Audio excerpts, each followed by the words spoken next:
មានរបស់លេងថ្មីអានេះជាប្រភេទរំញ័រដូចតែមុនដែរទេប៉ុន្តែវាញ័រច្រើនកម្រិតមួយអានេះវាវែងវាដូចជារំទៅដូចកូតខ្មុំចឹងអានេះគ្រាន់តែវាវែងហើយវាដូចកូតខ្មុំចឹងមើលខ្ញុំបើកឲ្យមើលវាញ័រដូចកូតខ្មុំចឹងប៉ុន្តែញ័រច្រើនកម្រិតជាប្រភេទបញ្ចូលថ្មវាមានមុខងារពីរវាមានរំញ័រច្រើនកម្រិតមួយហើយនឹងខាងលើវាគឺកម្ដៅមួយរបៀបបើកវាគឺមួយគ្រាន់តែចុចអាប៊ូតុងក្រោមគេនោះចុចទៅមកបាច់ទៅវាលោតសញ្ញាកមគឺបានន័យថាវាដំណើរការហើយគ្រាន់តែបញ្ជាវាញ័រចុចអាកណ្ដាលដល់មកបាច់ទៅហើយ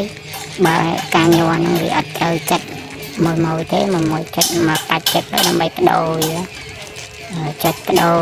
កម្រិតញ័រវាគ្រាន់តែចុចមកបាច់វាបដូរអញ្ចឹង